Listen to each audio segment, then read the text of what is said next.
किरा जनाउँदा के खेल्न जाइरहेछौ तिमीहरू के खेल्न आँटेको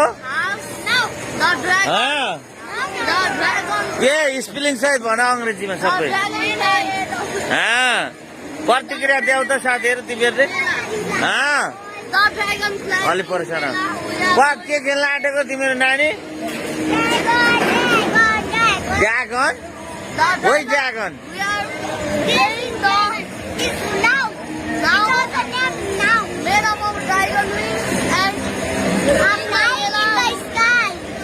साथीहरू यहाँ हाम्रो केटाकेटी खेल्न लागिरहेछन् हेर्न सक्नुहुन्छ स्ट्यान्ड बाई साथीहरू लहरको छ है गाइज अब सुरु हुन लागेछ हामी नै हेर्नु पर्ला गाइज कतिको पर्फर्मेन्स देखाउँछ यो साथीहरूले एकदमै खेल्नलाई उत्सुकता छ साथीहरू गाइज देख्न सक्नुहुन्छ तपाईँहरूले अब हामी टिमको तयारीमा छौँ अब स्टार्ट हुन लागेको छ साथीहरू